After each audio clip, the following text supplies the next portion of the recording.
وہ عمارت کافی وسیع تھی، مگر حفاظتی عملے کو ناگزیر ضروریات کے سوا حتی الامکان عمارت کے اندرونی حصوں سے دور رہنے کا حکم ملا ہوا تھا۔ بیدی اس عمارت میں عامر متعلق کا درجہ رکھتا تھا اور لوگ اس کے سائے تک سے کانپتے تھے۔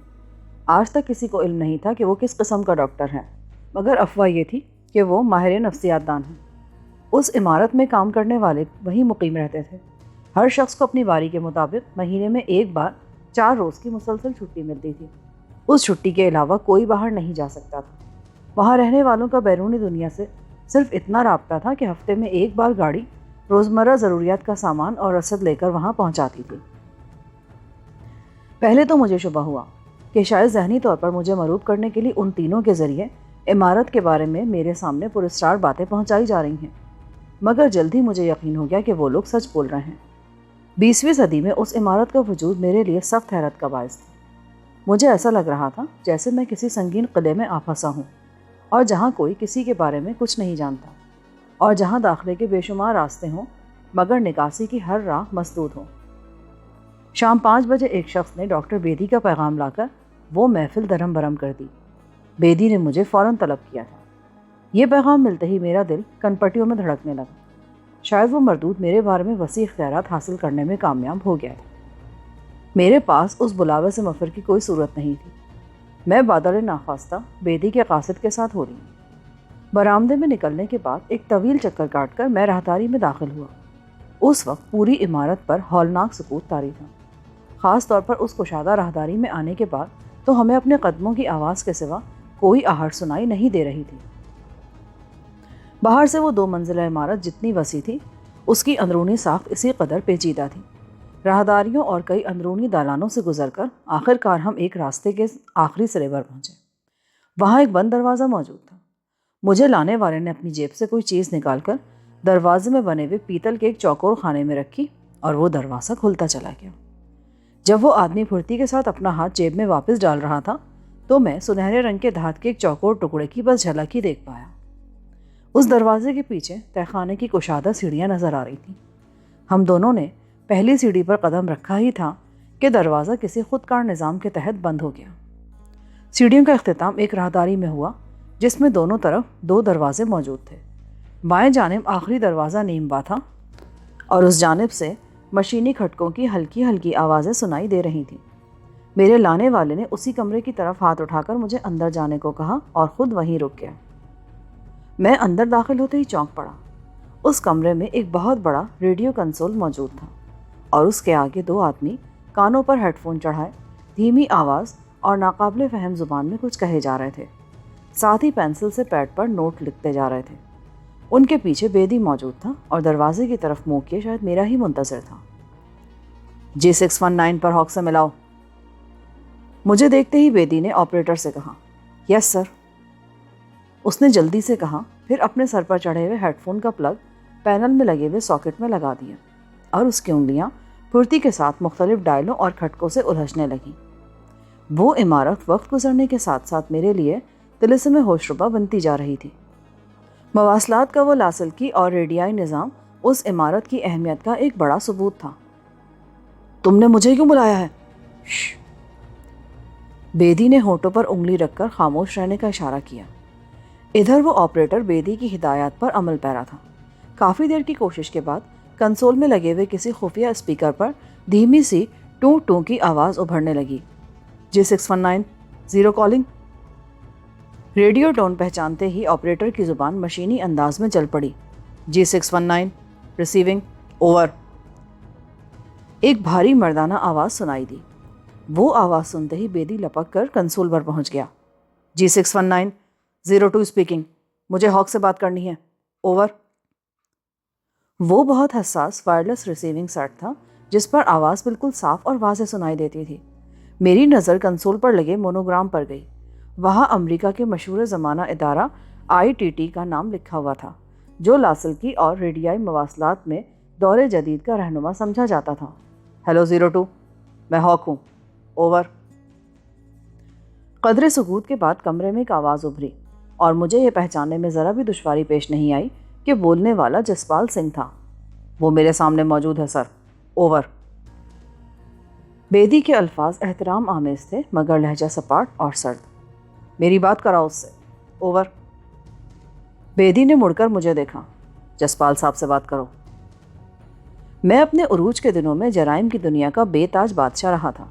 قانون کے محافظ مجھ پر شبہ کرنے کے باوجود مجھ سے ڈرتے ڈرتے ہم کلام ہوتے تھے، مگر بیدی، جو کوئی بھی رہا ہو، ماہر نفسیات ضرور تھا۔ اس نے اپنی قوت اور وسائل کے بھرپور مظاہرے کے ذریعے مجھے احساس دلا دیا تھا کہ اس بار مقابلہ چونٹی اور پہاڑ کا ہے۔ احساس کمتری شدت سے مجھ پر غالب آتا جا رہا تھا۔ میں صفدر علی بول رہا ہوں۔ اوور۔ میں نے کنسول پر لگے ہوئے ماؤتھ پیس کے قریب جا کر کہا۔ ہاں، کیا بات ہے؟ اوور۔ سیتا کے بارے میں چند ضروری باتیں میں چھپا گیا تھا۔ اس کی تلاش کے سلسلے میں یہ باتیں بہت اہم ہیں۔ اول یہ کہ میں نے سیتا کے سرخ بال خضاب سے سیاہ کیے ہیں۔ دوم، اس کی نیلی آنکھوں پر کانٹیکٹ لینسز لگا کر ان کا رنگ سرمئی کر دیا گیا ہے، اور اب وہ اسکرٹ بلاؤز میں سفید فام گونگی لڑکی بنی ہوئی ہے جو پہلی نظر میں ہپی نظر آئے گی۔ اوور۔ تم نے یہ باتیں بتا کر بڑی عقل مندی کی ہے صفدر، اور ہاں، تمہارا ہر وقت مجھ سے رابطہ ہونا مشکل ہے۔ تم بے کھٹ کے ہر بات ڈاکٹر بیدی کو بتا سکتے ہو۔ اوور۔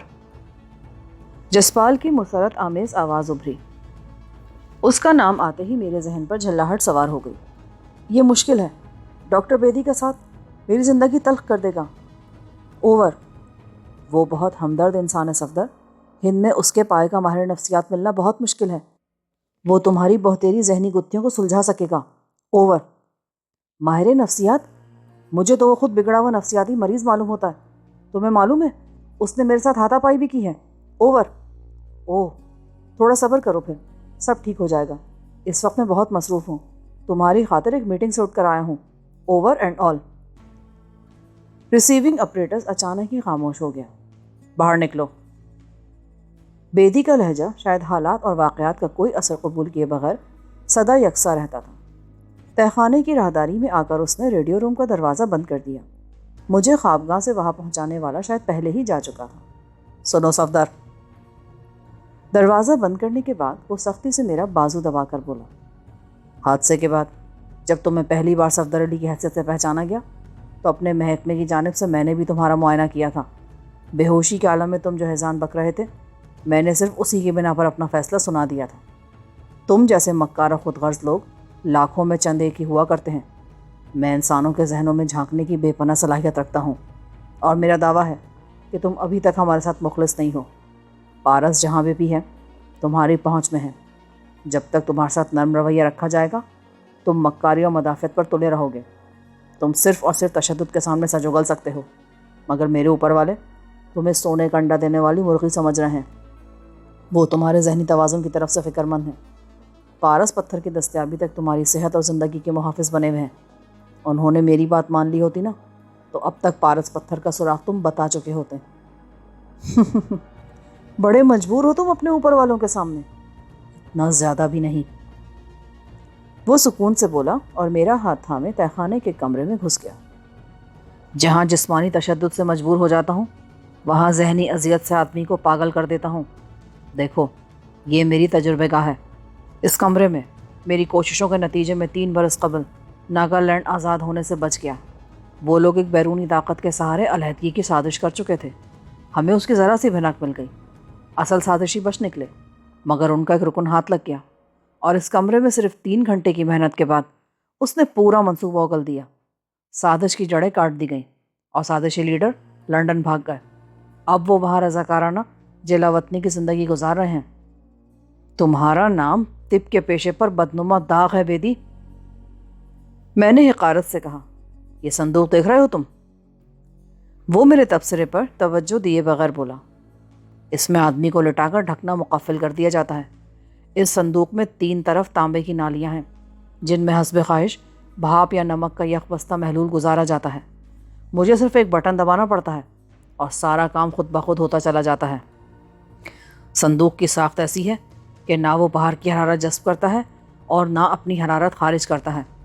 میرا قیدی نصف گھنٹہ جہنم کی گرمی سے لطف اندوز ہوتا ہے، اور اس کے فوراً بعد صندوق کے اندر درجہ حرارت انجماد سے بھی کئی درجے نیچے گر جاتا ہے۔ یہ ریکارڈ ہے کہ آج تک کوئی قیدی صندوق میں 3 سے زیادہ موسمی تبدیلیاں برداشت نہیں کر سکا۔ اس صندوق کے قیدیوں کی بدنصیبی یہ ہوتی ہے کہ سچ بولنے تک وہ نمونیے کا شکار ہو چکے ہوتے ہیں. 2 پر تو فالج کے اثرات ہو گئے تھے. تم درندے ہو ڈاکٹر. تمہیں سیکرٹ سروس کے بجائے کسی جگہ جلاد ہونا چاہیے تھا. مارنا آسان کام ہے. وہ بھیڑیوں کی طرح سنگ دل تھا اور اب مسکرا رہا تھا. مار مار کر جلانا مہارت کا کام ہے, پیشہ ورانہ مہارت کا کام. تمہیں یہ جان کر خوشی ہوگی صفدر کہ میرا کوئی شکار آج تک میرے ہاتھوں مارا نہیں گیا. سسکتی ہوئی فالج سزا زندگی سے بہتر تو موت ہے. تمہارے لیے اس وقت تبصرہ کرنا آسان ہے. ذرا ان سے پوچھو جو یہاں سے زندہ گئے ہیں. زندگی اتنی بے وقت نہیں کہ فالج کے داموں سے اسے نیلام کر دیا جائے. اگر ایسا ہو جائے تو حرکت, ہمت, طاقت اور بینائی سے محروم ہزاروں بوڑھے روزانہ خودکشیاں کر لیا کریں. تم مجھے یہاں کیوں لائے ہو؟ اس لیے کہ آخرکار تمہیں اسی کمرے میں لانا ہے. یہاں کی ہر چیز بظاہر نفیس اور خوشنما ہے, مگر اس کے پردے میں تشدد کی ایک نئی دنیا پوشیدہ ہے. وہ نرم اور آرام دہ مسحری میرے اشارے پر برقی کرسی جیسی چیز بن جاتی ہے. اس پر لیٹنے والے عموماً مرگی کے مریض بن کر اٹھتے ہیں. میں جا رہا ہوں سور کے بچے. تم مجھے بلا وجہ خوفزدہ کر دینا چاہتے ہو. میں چیختا ہوا کمرے سے باہر نکل گیا. وہ سرد اور بے رحمانہ انداز میں ہنسا. یہ تہ خانہ اور اس عمارت کے سارے کمرے ساؤنڈ پروف ہے صفدر.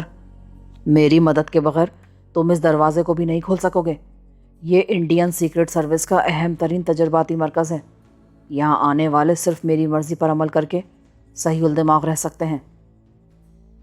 میں نے تہخانے سے نکاسی کے دروازے پر خاصی زور آزمائی کی, مگر اس نے اپنی جگہ سے جنبش تک نہیں کی. یہ فوٹو الیکٹرک کنٹرول کا کمال ہے. اس نے جیب سے پیتل کا ایک چوکور چمکدار ٹکڑا نکالا جس پر ڈھلائی میں باریک تحریر ابھری ہوئی تھی.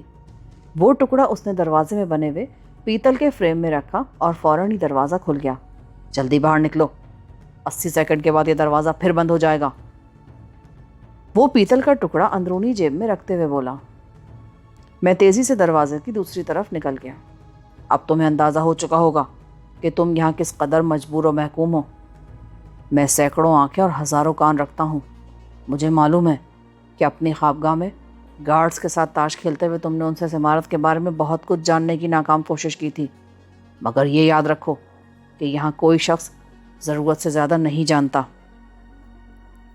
میں نے اس سے مزید الجھنا مناسب نہ سمجھا اور اپنے کمرے میں لوٹ آیا. اگلے 3 دن وہاں غیر معمولی خاموشی اور سکون سے گزر گئے. مجھے کھانا وغیرہ وقت پر مل جاتا تھا. غیر معمولی بات یہ تھی کہ اس دوران میں مجھے بیدی کہیں نظر نہیں آیا. چوتھے روز صبح سویرے وہ میرے کمرے میں آن موجود ہوا اور سپاٹ لہجے میں بولا. آج تم رہا کیے جا رہے ہو. تمہارے زخم بھر چکے ہیں. تھوڑی دیر بعد تمہاری پٹیاں کھول دی جائیں گی. میں نے یہ خبر سخت حیرت سے سنی. کیا پارس مل گیا؟ مل جائے گا. سیتا کا کچھ پتہ چلا؟ ہاں. وہ مختصر سا جواب دے کر واپس جانے کے لیے پلٹ گیا. میں نے لپک کر سامنے سے اس کا راستہ روکا اور سخت لہجے میں پوچھا. کہاں ہے سیتا؟ مجھے بتاؤ, ورنہ تم اس کمرے سے زندہ نہیں جا سکو گے. وہ چندی گڑھ کے نوا میں کہیں چھپی ہوئی ہے. پرسوں ہمارے آدمیوں نے اسے دیکھا تھا. انہیں کیسے پتا چلا کہ وہ سیتا ہی ہے؟ وہ ملیں گے تو ان سے پوچھوں گا. تم جھوٹے ہو, بکواس کرتے ہو. میں نے اس کا گریبان تھام لیا. سیتا یہاں لائی جا چکی ہے, اس لیے تم مجھے اچانک رہا کر رہے ہو. وہ تمہارے ہاتھ آ گئی ہے اور اب تم اس پر تشدد کرو گے. میں ہرگز یہاں سے نہیں جاؤں گا. وہ ہر کام بائیں ہاتھ سے کرنے کا عادی تھا, لہٰذا اس وقت پھر اس کا وہی ہاتھ چلا اور میری کنپٹی اس کی ضرب سے جھنجھنا اٹھی. میں قالین پر لڑک کر بے ہوش ہو گیا. میں کتنے عرصے بے ہوش رہا اس کا مجھے علم نہیں. ویسے یہ مدت 10 گھنٹے سے کسی طرح بھی کم نہیں تھی, کیونکہ میں صبح بے ہوش ہوا تھا اور جب دوبارہ حواس بحال ہوئے تو رات کے 8 بجے کا عمل تھا.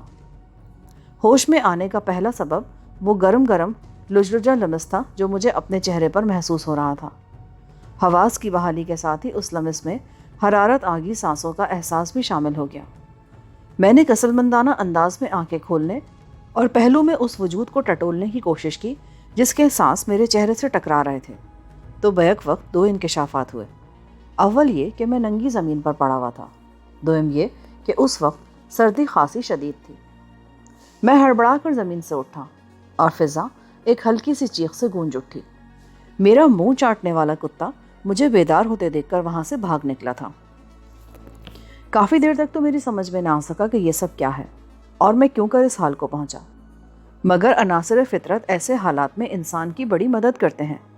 سردی کی شدت نے ذرا ہی دیر میں میرے حواس معمول پر پہنچا دیے اور مجھے گزرے ہوئے واقعات یاد آ گئے۔ ڈان ہاؤس یا PM4 نامی اس عمارت سے کچی زمین پر پایا جانا اس امر کا کھلا ثبوت تھا کہ ڈاکٹر بیدی انتہائی کمینہ خصلت انسان تھا۔ اس کی یاد آتے ہی میں نے جلدی جلدی اپنی جیبوں کی تلاشی لی اور یہ معلوم کر کے مجھے خاصا اطمینان ہوا کہ پارس ابھی تک میری تحویل میں تھا۔ میرے بدن پر ابھی تک وہی کپڑے موجود تھے جو میں امبالہ جالندھر روڈ پر حادثے کا شکار ہوتے وقت پہنے ہوا تھا۔ میں نے ڈان ہاؤس میں ان کپڑوں کو ایک بار دھویا ضرور تھا، مگر اب وہ کچھ زیادہ صاف ستھرے نہیں رہ گئے تھے۔ پھر مجھے سیتا یاد آئی۔ میں تڑپ کر اٹھ کھڑا ہوا۔ مجھے یقین تھا کہ انڈین سیکرٹ سروس اسے گرفتار کر چکی تھی اور اب وہ ڈان ہاؤس میں بیدی کے ستم کا نشانہ بن رہی ہوگی۔ ان لوگوں کو میرے اس بیان پر یقین آ چکا تھا کہ پارس پتھر سیتا کے پاس ہے۔ جب تک وہ ہاتھ نہ آئی میں ان کا قیدی بنا رہا۔ خود جسپال نے مجھ سے ایک موقع پر کہا تھا کہ اپنے بیان کی تصدیق تک مجھے انڈین سیکرٹ سروس کا قیدی ہی رہنا ہوگا۔ جبھی سیتا کی گرفتاری کے بعد مجھے چھوڑ دیا گیا کیونکہ ان کی دانست میں ان کے لیے بیکار تھا۔ میں نے غول سے بچھڑے ہوئے وحشی کی طرح گرد و پیش کا جائزہ لیا۔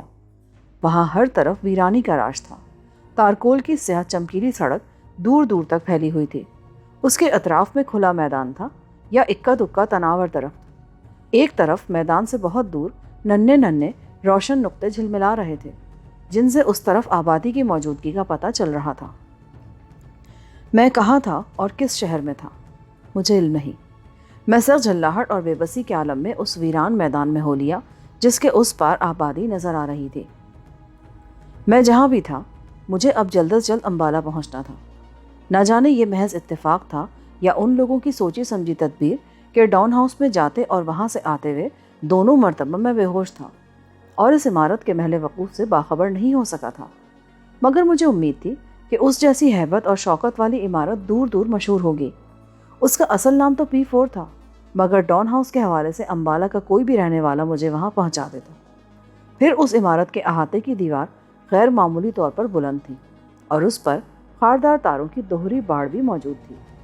ان نشانیوں کی بنا پر ایک چھوٹے شہر میں اس عمارت تک پہنچنا میرے لیے اتنا دشوار نہیں تھا۔ سوچتے سوچتے میرا ذہن دکھنے لگا۔ چلتے چلتے قدم تھک گئے، مگر وہ شیطانی روشنیاں اب بھی اسی فاصلے پر تھیں جو میں نے ہوش میں آتے ہی دیکھی تھی۔ رات اندھیری اور راستہ نامانوس ہونے کے علاوہ غیر ہموار بھی تھا۔ میں گرتا پڑتا آدھی رات کے لگ بھگ آبادی میں داخل ہو ہی گیا، مگر اس وقت کسی کا ملنا محال تھا۔ میرے سامنے پہلا مسئلہ سردی سے بچاؤ اور شب بسری کا تھا۔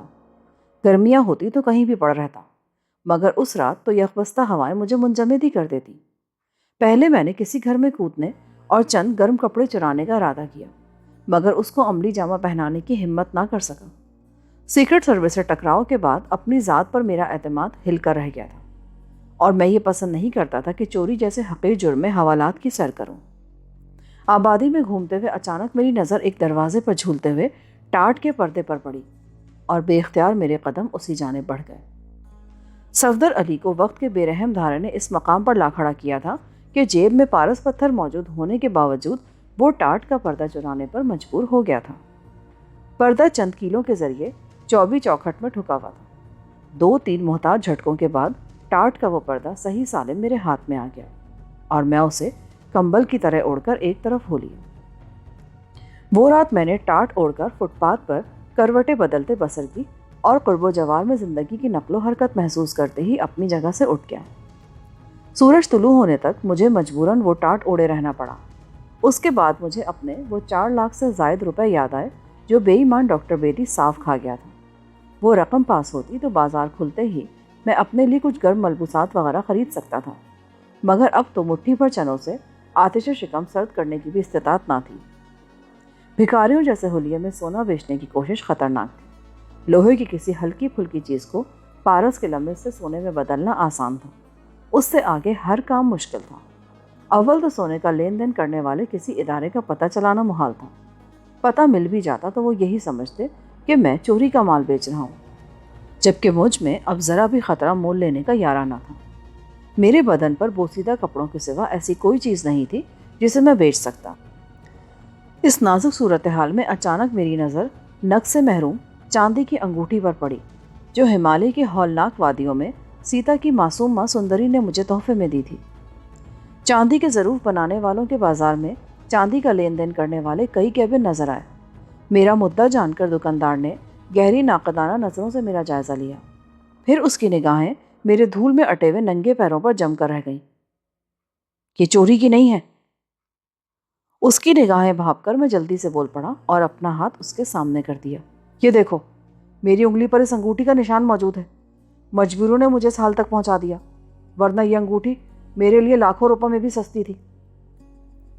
اس نے اظہار تعصف میں سر کو جنبش دی، انگوٹھی کا وزن کیا اور 17 روپے 60 پیسے میری جانب بڑھا دیے۔ میں نے سب سے پہلے جھونپڑی میں قائم ایک گھٹیا سے ہوٹل میں خوب سیر ہو کر کھانا کھایا، پھر پرانے کپڑوں کے بازار کی طرف چل دیا۔ اس روز پہلی مرتبہ مجھے تیزی سے بدلتے ہوئے فیشنوں کی افادیت کا اندازہ ہوا، ورنہ بازار میں لاکھوں کی تعداد میں تقریباً نئے جیسے ملبوسات کے ڈھیر نظر نہ آتے جو بے شمار غریب لوگوں کی ضروریات پوری کرتے ہیں۔ اس بازار سے مجھے اپنے سائز کی پتلون قمیض بھی مل گئی اور سویٹر تو شاید میرے لیے ہی بنایا گیا تھا۔ اس خریداری کے بعد بھی میری جیب میں 3.25 روپے باقی بچے، جن میں سے میں نے اسپنج کی ایک چپل خرید لی اور یوں میں اپنی حالت سدھارنے کے قابل ہو سکا۔ ایک باغ کے ویران سے کوشے میں میدان صاف دیکھ کر میں نے جلدی جلدی لباس بدل ڈالا، پرانی پتلون کی جیب سے پارس پتھر اور 80 پیسے پر مشتمل کل پونجی نکالی اور باہر سڑک پر آ گیا۔ سڑکوں اور بازاروں سے گزرتے ہوئے میں نے کئی جگہ لوگوں سے ڈان ہاؤس کا پتہ پوچھا، لیکن ہر ایک نے لا علمی کا ہی اظہار کیا۔ ایک شخص نے نہ جانے کیا سمجھ کر بگڑی ہوئی پنجابی میں داہنے بائنے اور سیدھے کی گردان کرتے ہوئے ایک راستہ بتا دیا۔ میں دھڑکتے دل کے ساتھ اسی راستے پر ہو لیا، مگر بتائی ہوئی منزل پر پہنچ کر میری کھوپڑی بھن آ گئی۔ وہاں میدان میں بہت سی چھلداریوں اور پنجروں میں جنگلی جانور بند تھے اور ایک طرف کپڑے کا بڑا سا بینر لگا تھا جس پر ڈاہا سرکس کے الفاظ لکھے ہوئے تھے۔ شاید وہ ڈان ہاؤس کو ڈاہا سمجھا تھا۔ میرے پاؤں پر ایک مرتبہ پھر گردش سوار ہو چکی تھی۔ میں کبھی سیتا کے بارے میں سوچ رہا تھا اور کبھی پارس کے ذریعے کچھ رقم حاصل کرنے کے بارے میں منصوبے بنا رہا تھا۔ اسی کوچہ نوردی کے دوران میری نگاہ ایک شخص پر پڑی جو بھرے بازار میں فٹ پاتھ کے سہارے آئینے پر بھانت بھانت کی انگوٹھیاں لیے بیٹھا تھا۔ میں نے دیکھا کہ اس کے پاس پیتل کے علاوہ لوہے کی انگوٹھیاں بھی ہیں۔ میں نے مختلف انگوٹھیوں کا جائزہ لینے کے بعد دام پوچھے تو اس نے ہر انگوٹھی کی قیمت 2 روپے بتائی۔ ظاہر تھا کہ یہ خریداری میری گنجائش سے باہر تھی، مگر میرے ذہن میں ایک زبردست تدبیر آ چکی تھی اور میں اپنی کارگزاری آزمانے کے لیے بے چین تھا۔ مختلف انگوٹھیاں دیکھتے ہوئے میں نے لوہے کی ایک انگوٹھی پتلون کی بیلٹ میں اڑس لی اور ناپسندیدگی کا عذر کر کے وہاں سے اٹھ گیا۔ خانچہ فروش سے دور نکل آنے کے بعد میں نے وہ انگوٹھی اس انگلی میں پہن لی جس میں پہلے سندری کی دی ہوئی انگوٹھی پہن رکھی تھی۔ انگوٹھی والا ہاتھ جیب میں ڈال کر میں کچھ دیر تک پارس کو انگوٹھی سے مس کرتا رہا، پھر جب ہاتھ باہر نکالا تو یہ دیکھ کر میرا دل مارے خوشی کو اچھل پڑا کہ میری انگلی میں طلائی انگوٹھی جگمگا رہی تھی۔ میں ایک مرتبہ پھر چاندی والوں کے بازار میں جا نکلا اور کئی بار جائزہ لینے کے بعد ایک ایسی دکان میں پہنچا جس کا مالک صورت سے خدا ترس نظر آ رہا تھا۔ کیا لینا ہے؟ بزرگوار، لینا تو کچھ بھی نہیں، بس مجبوری آپ کے پاس لے آئی ہے۔ بات ہے تو غیر قانونی، مگر میرے حالات بہت خراب ہیں اور میں اپنے باپ کی یہ نشانی فروخت کرنا چاہتا ہوں۔ میں نے لہجے میں درد اور مایوسی کا دریا سمیٹتے ہوئے کہا، یہ تو سونے کی ہے۔ دکاندار انگوٹھی کا جائزہ لیتے ہوئے بولا، سونے ہی کی ہے اور میرے لیے جان سے زیادہ عزیز بھی۔ بیٹا 10-5 روپے لے لو، ان دھندوں سے مجھے ڈر لگتا ہے۔ وہ انگوٹھی لوٹاتے ہوئے بولا، میں بہت تنگ دست ہوں پر بےغیرت نہیں، 10-5 روپے ہی دے دیں، میرے لیے تو اس انگوٹھی کے 10,000 بھی کم ہیں۔ میں نے اس کا ہاتھ واپس کر دیا۔ یہ تمہاری ہی ہے؟ میری بات سن کر بوڑھے نے حیرت سے پوچھا۔ جی ہاں۔ میں نے ایک بار پھر وہی انگلی آگے کر دی جس میں سندری کی نشانی میں مدتوں پہنے رہا تھا۔ اس انگلی کی جڑ میں سفید حلقہ بہت نمایاں تھا۔ تھوڑی سی بحث کے بعد میں نے وہ انگوٹھی بیچ کر 700 روپے کے قریب رقم حاصل کر لی اور اپنی کامیابی پر نازاں دکان سے باہر نکل آیا۔